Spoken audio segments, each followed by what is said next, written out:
Japan, often called the land of the rising sun, is known for its elegance, mystery, and breathtaking contrasts. But have you ever wondered where this poetic nickname comes from? It's not just a beautiful title. It's deeply rooted in geography and history. Positioned at the far eastern edge of the vast Eurasian continent, Japan is among the first places on Earth to be kissed by the morning sun. This celestial privilege led its people to name their country Nippon, which translates to origin of the sun. Over centuries, that phrase evolved into a national identity, one that still captures the imagination of the world. Despite its relatively small size, roughly 378,000 square kilometers, comparable to California, Japan unfolds like a dream across more than 6,800 islands. The four main islands, Honshu, Hokkaido, Kyushu, and Shikoku, make up 97% of its territory and offer a terrain shaped by dramatic mountains and volcanic peaks. Towering above them all is Mount Fuji, not only Japan's highest peak but also a sacred symbol embedded in art, poetry, and the soul of the nation. Japan's climate is a showcase of nature's elegance, marked by four distinct seasons that each bring a different face to the country. In spring, cherry blossoms bloom in waves of soft pink, turning entire cities into living paintings. Summer is intense and electric, with fireworks exploding over rivers, vibrant street food stalls lighting up festivals, and cicadas echoing through warm nights. Autumn arrives with golden ginkgo trees and deep crimson maple leaves, while winter blankets the country in snow, transforming regions like Hokkaido into world-renowned ski destinations. This kaleidoscope of seasons draws millions of tourists year-round, each chasing a different shade of Japan's magic. With over 125 million inhabitants, Japan ranks among the most densely populated countries on Earth. But beneath that statistic lies a complex reality. Nearly 1 in 3 citizens is over the age of 65, making Japan the fastest-aging society in the world. This demographic shift poses enormous challenges, economically, socially, and culturally, as the government grapples with labor shortages, rising healthcare demands, and generational divides. And when it comes to language, Japan doesn't make it easy. The Japanese language is one of the most intricate in the world, combining 3 distinct writing systems: kanji, hiragana, and katakana. Yet, oddly enough, more and more people are drawn to study it, thanks in large part to the explosive global influence of anime, manga, and Japanese pop culture, which have become cultural bridges attracting fans from every corner of the planet. Now let's talk about something that often surprises outsiders: modern Japanese women, and the rising trend of them choosing foreign men as life partners. Forget the outdated stereotype of the shy girl in a kimono. The modern Japanese woman is breaking molds and challenging expectations. Today, over 70% of Japanese women of working age have steady, independent careers. You'll find them in high-level corporate roles, tech industries, government, and creative sectors.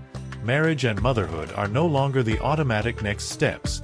Instead, fulfillment, autonomy, and personal growth are top priorities. In fact, the average age of marriage has steadily climbed to 29 or 30, with many urban women marrying even later, or not at all. A single woman in her 30s, financially secure, well-traveled, investing in her future, and living on her own terms, is not seen as a leftover, but as a role model. In this society, love is no longer something one must chase. It's something one chooses, deliberately and selectively. And here's where it gets even more intriguing. Thousands of Japanese women each year are choosing foreign men as their partners. Why? The reasons are often emotional, cultural, and deeply human. Many Japanese women express a desire for emotional openness and communication, things they often feel are lacking in traditional Japanese relationships. While some local men might shy away from saying, "I love you," or showing affection openly, many foreign men are seen as more expressive, more attentive, and better at creating moments of emotional connection. Imagine this. In a society where expressing deep feelings is often considered awkward or overly dramatic, a kind word, a surprise date, or simply listening can go a long way. For many women, that makes all the difference. It's estimated that between 6,000 and 7,000 Japanese women marry non-Japanese men every year, and the trend continues to rise, especially in cosmopolitan hubs like Tokyo, Osaka, and Yokohama. These intercultural unions are often more than just love stories. They're a reflection of shifting values, new aspirations, and a younger generation unafraid to look beyond traditional boundaries. So now, let me ask you, what qualities do you think truly impress a modern Japanese woman today? If you're curious to learn more about love, dating, and cultural insights in Japan, drop a 2 in the comments and let us know. We've got a whole video coming that dives into how to truly connect across cultures. And yes, we'll reveal a few things that might surprise you. And while we're on this journey into Japan's soul, don't forget to like this video and subscribe to Secret Journeys. We uncover the stories no one else dares to tell, from hidden histories to unspoken realities, and your support helps us keep exploring the world's most fascinating corners. Stick with us, because next, we're diving into why Japan is often called the safest country on Earth, and what lies beneath that calm surface might leave you speechless. Imagine a place where forgetting your wallet on a park bench doesn't end in regret, but in amazement. Hours later, it's still there. Untouched, unmoved, as if the entire city had collectively agreed not to see it. Welcome to Japan, arguably the safest country on Earth. While much of the world has grown accustomed to bolted doors and constant vigilance, Japan moves to a different rhythm. One rooted in mutual respect, quiet discipline, and an unspoken social contract that most outsiders can hardly believe is real. Let's look at Tokyo, a metropolis that houses nearly 38 million people, making it one of the most densely populated cities on the planet. You'd expect chaos. You'd expect danger. But instead, Tokyo consistently ranks among the top safest cities in the world. At night, teenagers stroll alone, commuters nap on trains, and elementary school kids navigate their way home unaccompanied. There's an almost surreal sense of calm, where daily life continues unshaken, even in the most crowded corners. Here's a true story that borders on the unbelievable. In some districts, police departments occasionally run sting operations, not to catch criminals, but to see if any exist. They'll leave unlocked bikes unattended or accidentally drop wallets on purpose. And more often than not, no one takes the bait. Not because they're afraid of getting caught, but because taking what isn't yours is simply unthinkable. So what's behind this astonishing level of public order? It begins in childhood. In Japanese schools, students aren't just taught math and science. They're educated in responsibility, integrity, and the impact of their actions on the greater good. Kids as young as 6 are expected to clean their classrooms, return lost items, and greet their neighbors with respect. These aren't just school rules, they're societal values. But even more powerful than law or rules is Japan's deep-rooted cultural principle of maiwaku, a word that roughly translates to not causing trouble to others. The fear of bringing shame or inconvenience to your family, your co-workers, or even strangers is a social deterrent stronger than any legal system. In a country where preserving harmony is more important than asserting personal gain, crime isn't just illegal, it's dishonorable.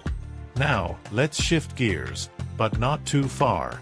Because Japan isn't just a beacon of safety, it's also home to one of the most surprising culinary revolutions in history. And it all started with a bowl of noodles. We're not talking about a luxurious dish or an ancient delicacy. We're talking about the humble, life-saving innovation known around the world, instant noodles.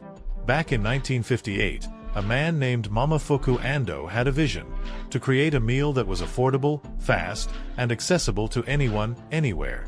From his tiny kitchen, he revolutionized global food culture.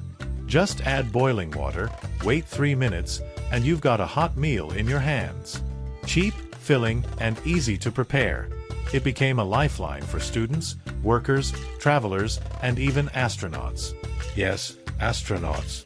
Instant noodles were so essential that they were sent to space aboard the ISS as comfort food for Japanese cosmonauts.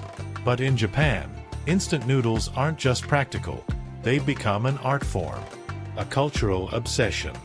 a canvas for flavor experimentation that ranges from the delicious to the downright bizarre. In Japanese convenience stores, you'll find entire walls dedicated to these colorful cups. Limited edition miso ramen infused with real sea urchin. Spicy wasabi bowls that will make your nose tingle. And yes, even horse meat and pizza-flavored noodles for the adventurous palate. There are seasonal releases that cause lines to wrap around blocks. New flavors drop like sneaker launches or iPhones, with fans eagerly collecting them like rare treasures. So how deep does this love go? Deep enough that Japan built an entire museum in its honor. The Cup Noodles Museum in Yokohama is a sensory playground that combines nostalgia, education, and hands-on creativity. Visitors not only get to explore the quirky history behind this food revolution, they also get to become instant noodle chefs for a day. Design your own cup, choose your preferred noodle type, select your favorite broth, add toppings from corn to cheese to shrimp, decorate your packaging, and take home a personalized edible souvenir. You won't just be fed, you'll walk away with your own culinary creation, unique in flavor and in memory. How many museums let you eat the exhibits? So, now we ask you, would you dare to try the world's weirdest noodle flavors? Which one would you create if you had your own cup to fill? Would it be spicy and bold, or sweet and unexpected? Drop the number 7 in the comments if you'd love to craft your own custom noodles in Japan's Museum of Delicious Curiosities. And while you're here, don't forget to like this video, subscribe to Secret Journeys, and turn on notifications. We travel far and deep to uncover the sides of places you've never seen. Stories that go beyond the brochures and shine a light on the soul of a nation. Next, we're diving into one of the most misunderstood traditions in Japanese culture, the secret world of the geisha. Elegant, mysterious, and often misrepresented. Stick around, because what you think you know might just be a myth. If the essence of art could walk, speak, and breathe, it would wear a silk kimono and answer to the name geisha. These women are not just performers. They are living vessels of centuries-old Japanese tradition. Their very presence evokes elegance, restraint, and reverence for an era where beauty was measured not just by appearance, but by grace, knowledge, and the ability to stir hearts through subtlety. In Japanese, geisha translates directly as person of art, and there couldn't be a more fitting description. Every movement, every smile, every note sung or string plucked is steeped in discipline and artistic devotion. A true geisha is not merely a hostess or entertainer. She is a master of multiple refined skills: traditional dance, classical music on the shamisen, poetic dialogue, flower arranging, tea ceremony rituals, and the rare talent of making silence feel like part of the conversation. And yet, outside of Japan, geishas have long been misunderstood. Often wrongly associated with professions that have nothing to do with their true role, geishas are not involved in any form of physical transaction. What they offer is far more rare, and far more valuable, a cultivated, intellectual companionship that only few can truly understand. They were, and still are, the cultural superstars of their time, icons of refinement, power, and artistry. Their appearance alone tells a story. Geishas wear subdued yet intricate kimonos, often in seasonal or symbolic patterns. Their obi, the wide sash that wraps around the waist, is tied in the back, not in the front like courtesans, signaling dignity and maturity. Their hairstyles are works of architecture, elevated with combs and pins that each carry meaning. And that iconic white makeup with vividly defined red lips? It's not just decoration. It's a canvas of identity, a mask that reveals rather than conceals. But behind that serene exterior lies a journey of intense sacrifice. To become a geisha is to dedicate one's youth to the pursuit of cultural perfection. Training begins as early as age 13, when a young girl enters a okiya, a geisha house, to begin her life as a maiko, an apprentice. She lives under strict discipline, often isolated from modern society, learning not only the arts, but how to walk, laugh, speak, and even sit in ways that convey intention. 4 years, she studies under mentors, performs in secret gatherings, and masters the delicate choreography of daily life. Only after proving immense talent and unshakable perseverance is she granted the right to become a full-fledged geisha. Here's something that may surprise you.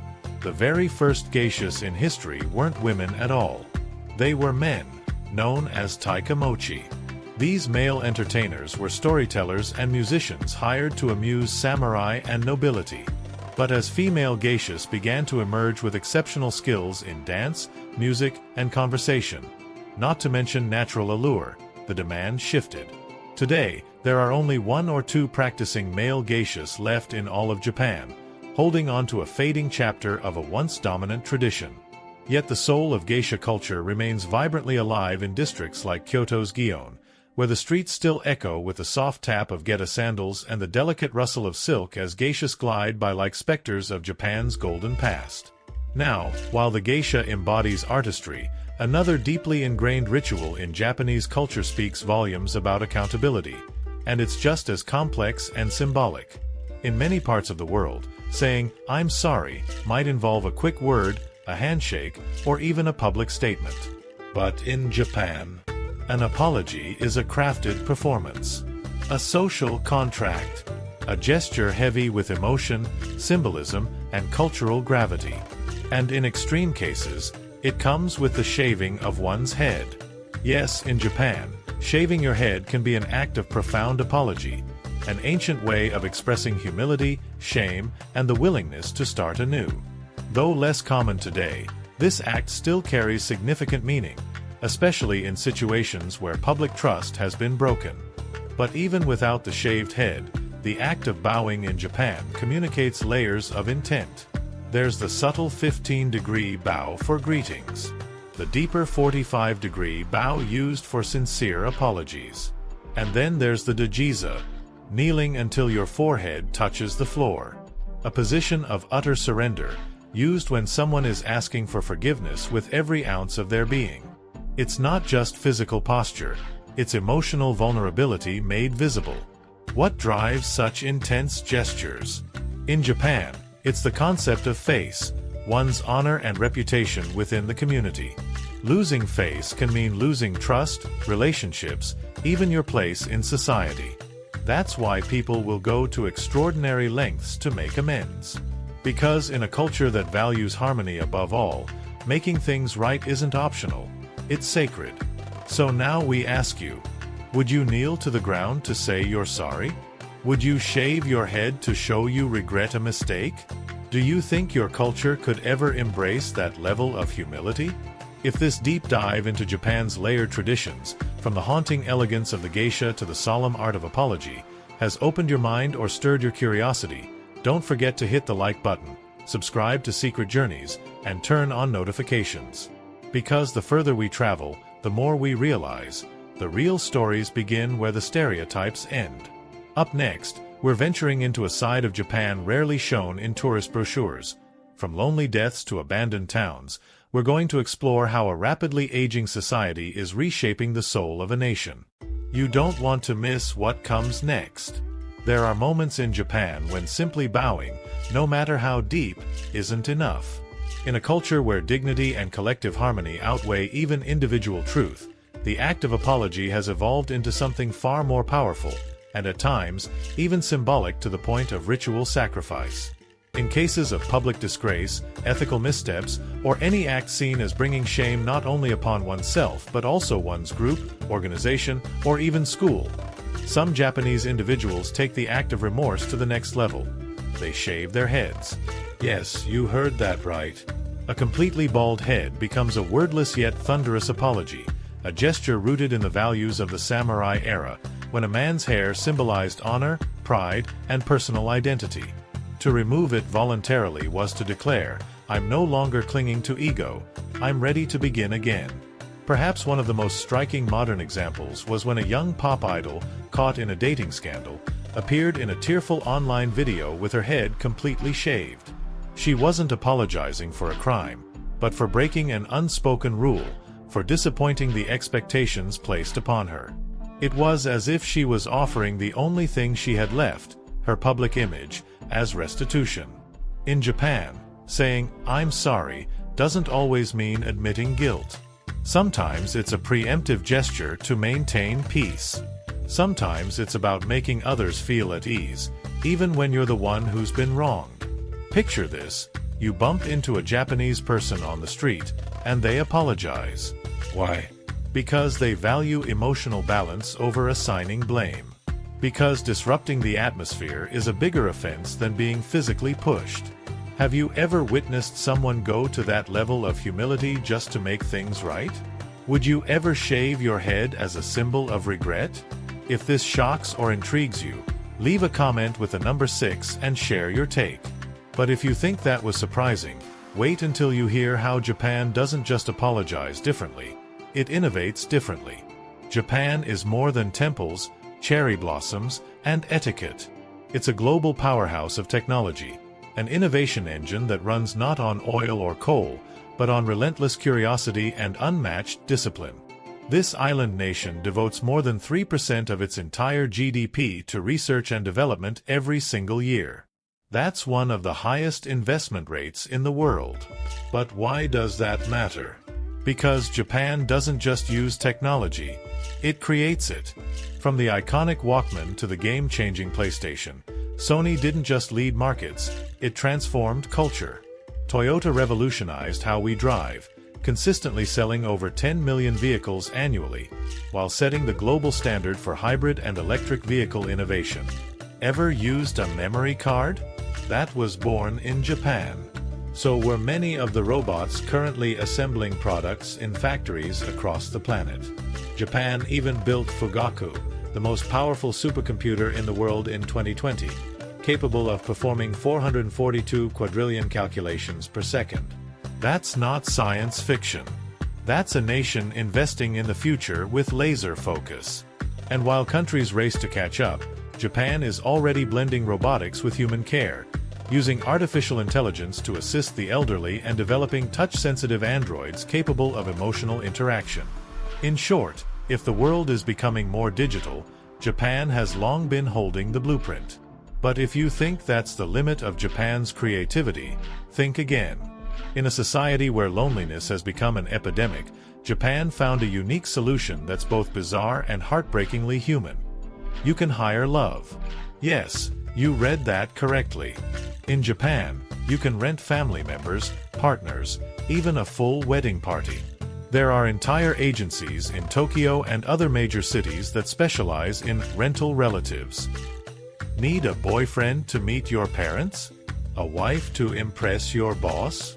A father for a wedding speech? It's all just a click and a fee away. This isn't a joke. It's a booming industry. For $50 to $100 per hour, you can book someone to play whatever role your life demands. And if you're planning an entire fake wedding with actors posing as friends, relatives, and newlyweds, the cost can exceed $20,000. Yes, even the tears and laughs are scripted. But what makes this so eerie is how real it feels. The actors are trained to perfection, holding hands at just the right time, recalling made-up memories, and even blending into your social circle so seamlessly that no one suspects a thing. Clients often confess they forget what's real and what's pretend. Why is this happening? Because for many people, especially in fast-paced cities like Tokyo or Osaka, connection is harder to find than technology. The lines between performance and intimacy blur when society offers little time or space for authentic bonds. When being alone becomes too loud, sometimes even rented love can bring quiet comfort. And if that wasn't already a reflection of how emotion and business intersect in Japan, consider this next fact. There are over 20,000 love hotels across the country. Colorful, discreet buildings that cater to couples needing a few hours of privacy. But these aren't sleazy motels. Some offer themed rooms, extravagant decor, even karaoke and costumes. Others are luxurious, modern, and fully automated for discretion. What does that say about society? Maybe that in a place known for politeness, order, and structure, people still need a space to simply be human. Messy, passionate, impulsive.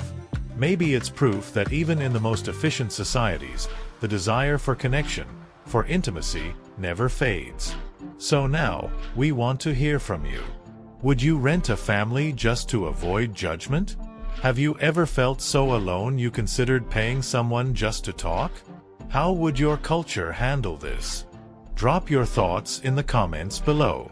And if this video has made you see Japan in a new light, from its noble apologies to its futuristic brilliance and emotional paradoxes, don't forget to hit that like button, subscribe to Secret Journeys, and tap the bell so you don't miss what's coming next. Because up ahead, we're stepping into a side of Japan most people don't even know exists. Abandoned villages, lonely deaths, and a cultural crisis unfolding silently in the shadows.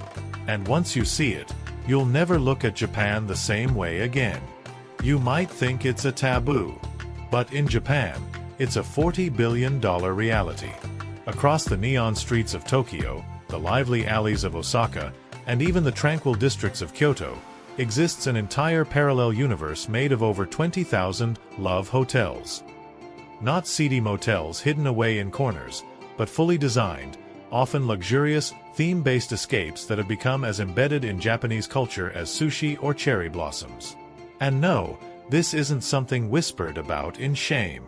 It's a normalized, widely accepted solution to a cultural truth. In Japan, millions of adults still live with their parents due to high housing costs or family customs. So, where do you go when you need privacy in a society that values collective harmony above all? Welcome to the Love Hotel. But what truly blows people's minds isn't just the number, it's the sheer creativity behind every door. Inside, you'll find rooms that transport guests to a different reality. Bubblegum pink Hello Kitty sanctuaries, neon-lit UFO cockpits, medieval dungeons, fairy tale castles, or even underground prison cells where you can roleplay your wildest fictional escape.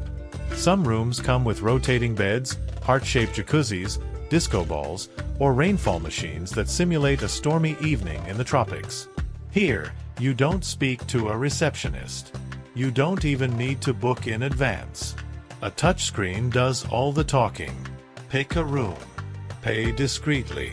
Enter your world.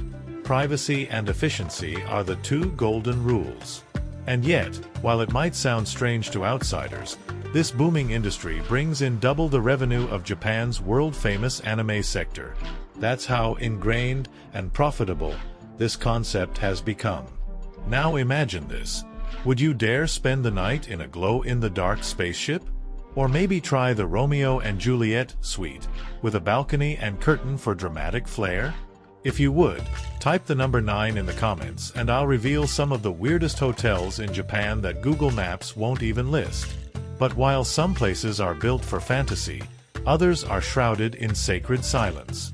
Far off the coast of Fukuoka lies a place so mysterious, so protected, that women haven't been allowed to set foot there for over 1,000 years. This is Okinoshima, a tiny island just 0.7 kilometers wide, but one of the most sacred sites in all of Shinto tradition. On Okinoshima, there are no tourists, no phone signals, no electricity. Before stepping onto its shores, men must undergo a full purification ritual. Strip completely, submerge in seawater, and mentally prepare to enter a space where the gods are believed to dwell. You leave your clothes behind. You leave the outside world behind. And most importantly, you leave in silence. No one is allowed to share what they witnessed there. Yet despite its seclusion, the island has yielded a stunning archaeological discovery. Over 80,000 ritual artifacts, from bronze mirrors to gold rings to jade jewelry, buried in the soil by worshippers centuries ago. These were not offerings to be kept or sold, but messages to the divine, left in total reverence. In 2017, UNESCO officially recognized Okinoshima as a World Heritage Site. But even today, its rules remain unchanged. It is an island of memory and mystery, an untouched corner of the world that whispers a spiritual code modern life can barely comprehend. But Japan's wonders don't stop at mystery. Some offer a different kind of healing, one that flows, literally, from the ground itself. Welcome to the onsen paradise. With over 27,000 hot springs bubbling across the country and nearly 3,000 designated onsen resorts, Japan is the undisputed global capital of thermal bathing. And these are no ordinary spas. They are natural sanctuaries carved into mountainsides, hidden in forests, tucked behind temples, or nestled beside rivers where steam dances above the surface like a spirit rising. But for the Japanese, the onsen isn't just a way to relax. It's a form of purification. Elderly visitors soak to ease chronic pain. Office workers melt away the pressure of deadlines. Families come to reconnect, sitting side by side in silence, letting the warm mineral water speak for them. In a country that runs on respect and subtlety, the onsen becomes a sacred pause. There's just one rule that often shocks visitors. You must be completely nude. No swimsuits. No towels. No exceptions. Because in the onsen, everyone is equal. Status, background, appearance, it all disappears with your clothing. Nakedness is not vulnerability here. It's honesty. Before stepping into the water, guests must scrub themselves thoroughly, from behind the ears to between the toes, because entering without washing is seen as disrespecting not just others, but the water itself. No running. No noise. And definitely no photos. This is not a theme park. It's a temple of tranquility. And while it may feel awkward at first, most visitors walk away feeling reborn. So tell me, would you be brave enough to experience the raw vulnerability of an onsen? Or intrigued enough to visit a sacred island where the past remains untouched? Drop your thoughts in the comments. And if you're just discovering how layered, poetic, and surreal Japan really is, don't forget to like this video, subscribe to Secret Journeys, and ring the bell so you never miss what's coming next. Because we've only just scratched the surface of a country that lives between the future and the forgotten. And what comes next will surprise you even more. Let's begin with a destination so iconic, so spiritually revered, that it seems almost mythical. Mount Fuji, Japan's highest peak, standing at 3,776 meters, has long been more than just a mountain. It's a national symbol, a spiritual beacon, and a canvas where nature and culture meet in sacred harmony. The Japanese refer to it as the Mountain of the Gods, and to climb it is to embark on a journey not just of altitude, but of inner clarity. In the spring, Fuji's snow-draped cone appears like an ethereal ink painting floating against the blue sky, a vision that feels plucked from a dream. Now, if you're a lover of history wrapped in romance, Osaka Castle will steal your heart. Once a mighty 16th-century fortress, this architectural masterpiece now stands as a bridge between eras. Its emerald-tiled roofs and golden-ornamented dragons shimmer in the sun, offering the perfect backdrop for photos. And here's a twist. You can actually rent traditional samurai armor, becoming a warrior of the past as you stand among ancient stone walls. It's not just sightseeing. It's stepping into a different time. But if you're looking for something that whispers instead of shouts, then wander through the Sagano Bamboo Grove in Arashiyama, Kyoto. Here, the wind weaves through towering bamboo stalks, creating a symphony of rustling that Japan has officially designated a soundscape worth preserving. As you walk through this living corridor of green, the outside world fades. There's no traffic, no noise, just the wind, the silence, and the rhythm of your breath. It's meditation in motion. Now prepare yourself for something surreal. Deep in Hakone lies the Owakudani Volcanic Valley, a place where the earth constantly breathes steam from its belly. Here, visitors boil eggs in bubbling sulfuric springs. The result? Jet black eggs, known as kuro tamago, that locals believe add 7 years to your life with every bite. Superstition or not, eating one while surrounded by swirling geothermal mist is an experience you'll never forget. And if you think Japan is all tranquility and tea ceremonies, you haven't seen the country in full celebration mode. With over 300,000 festivals held each year, Japan could easily be called the Kingdom of Celebrations. These aren't just events, they're explosions of history, community, and joy. Springtime kicks off with Hanami, when entire cities gather under blooming cherry blossoms to laugh, share meals, and celebrate fleeting beauty. Come summer, Kyoto's Gion Matsuri steals the spotlight with towering floats and processions that date back 1,000 years. Meanwhile, Tokushima's Awa Odori transforms the streets into a sea of synchronized dancers, drawing over 1 million people into its hypnotic rhythm. And when autumn leaves fall and snow begins to cover Hokkaido's rooftops, the country bursts into light again. Nebuta lanterns float across Aomori's skies, and winter fireworks erupt in snowy silence. Every season has its heartbeat, and every region brings a story to life. But no story in Japan is complete without exploring what's on the plate. Japanese cuisine isn't just food, it's art, philosophy, and sometimes a dare. From the masterful elegance of sushi and sashimi to the street-side fun of takoyaki and crispy tempura, every bite tells a story.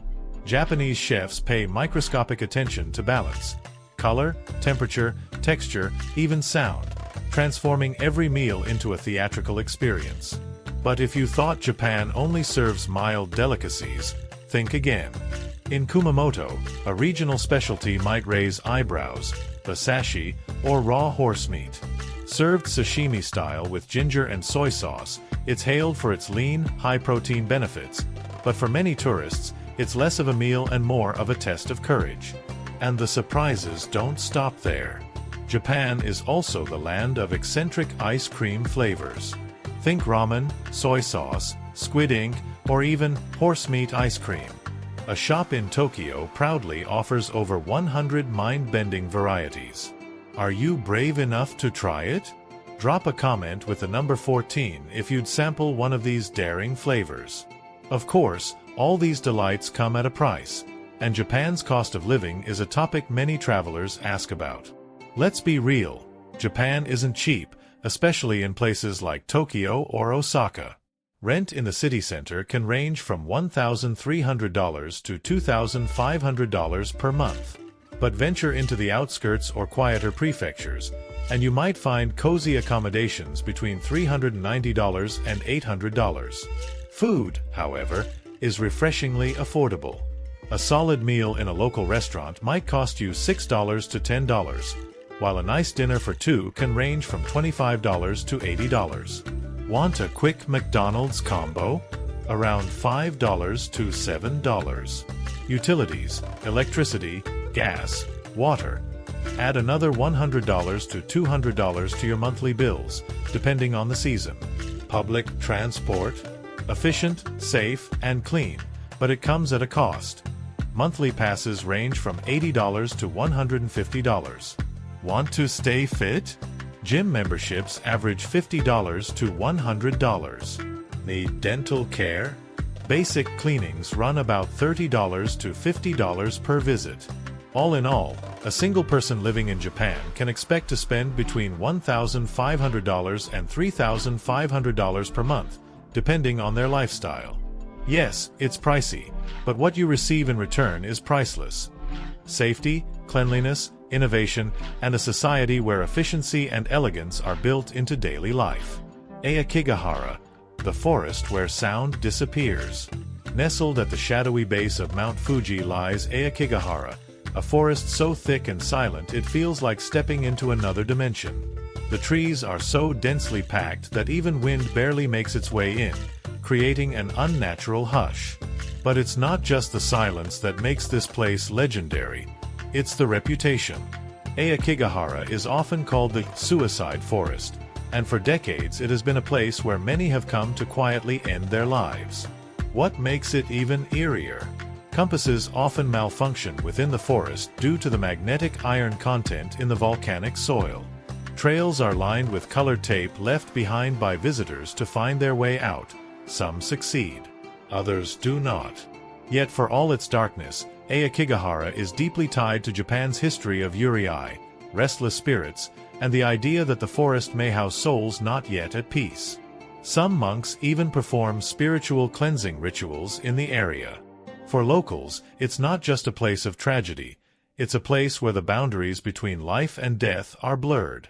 Would you step inside and face the silence? Tashirojima, the island where cats rule and humans follow. In the northeastern waters of Japan, Tashirojima has become famous not for its temples or food, but for its inhabitants, cats. And lots of them. These feline residents now outnumber people on the island by several folds. Historically, cats were cherished by fishermen who believed that their behavior could predict weather and fishing luck. Over time, as Japan's fishing culture declined and the human population aged, cats remained and flourished. What's fascinating is how deeply spiritual the relationship is. Cats are believed to bring fortune and protect the island from evil spirits. There's even a Nikko Jinja, a cat shrine, built in honor of a feline who died in an accident but was so revered that it received a sacred memorial. Today, tourists from around the world travel to this remote location, bringing offerings of food and toys for the cats. In return, they receive cuddles, purring, and a sense of peace that's hard to explain. Is it just the cats, or is this island truly a place of healing energy? The whispering sands of Tottori, when the earth itself speaks. Tottori, Japan's only desert region, is a surreal landscape that feels more like Morocco than the land of the rising sun stretching across 30 square kilometers. The Tottori sand dunes offer an unexpected contrast to Japan's usual greenery. But there's something stranger still. When you walk across certain patches of the dunes, the sand emits a sharp, eerie squeak. This isn't a fantasy. It's a real scientific phenomenon known as singing sand. It happens when dry sand grains rub against each other under just the right pressure and humidity. The result is a sound like a faint whistle or whisper, often described by locals as the desert telling stories. Legends passed down through generations claim the dunes are alive, speaking only to those who truly listen. Some even believe that the sand carries the voices of spirits who once walked those lands. So if you ever find yourself walking across the golden sea of Tottori, pause and listen. What do you hear? Fushimi Inari's hidden trail, the fox spirit's silent watch. Millions of visitors walk through the blazing red gates of Fushimi Inari Taisha in Kyoto each year, mesmerized by the seemingly endless rows of torii that snake up the sacred mountain. But few venture far enough to find the shrine's forgotten path, a side trail veiled in whispers, fog, and folklore. Locals call it the Whispering Path, and it's known for its ghostly stillness. Here, it's said that kitsune, or fox spirits, keep watch. In Shinto belief, these foxes are not just animals, they're mystical messengers of Inari, the deity of harvest and prosperity. Visitors who disrespect the trail, by stepping on gates, mocking the statues, or taking offerings, have reported strange happenings. Sudden nausea, mysterious scratches, and even misfortunes that follow them home. Some say they've heard rustling footsteps behind them, only to find no one there. But those who walk the trail with reverence often leave feeling strangely calm, as if they've been granted passage by unseen guardians. Would you risk the journey for the chance to glimpse Japan's most sacred spirits? Mount Misen's eternal flame, a fire that knows no end. High atop Mount Misen, on the sacred island of Miyajima, a flame has burned without interruption for over 1,200 years. Lit by the revered monk Kukai, founder of the Shingon Buddhist school, the Ryukato flame is far more than just a fire. It's a symbol of devotion, endurance, and spiritual purity. Even during natural disasters and times of war, monks have guarded the flame, ensuring it never goes out. It's so sacred that in 1964, it was used to ignite the flame of peace in Hiroshima's Peace Memorial Park, forever linking it to both suffering and hope. Pilgrims climb the mountain to meditate beside the flame, believing its energy can cleanse the soul and awaken inner strength. Some even bring sacred water boiled over the fire to sick loved ones, hoping it might heal where medicine cannot. This is not just a flame, it is a living memory. A flickering light that connects the spiritual past to the present day. If fire can survive for 1,200 years, what else could? Drop your thoughts in the comments. And if you're just discovering how layered, poetic, and surreal Japan really is, don't forget to like this video, subscribe to Secret Journeys, and ring the bell so you never miss what's coming next.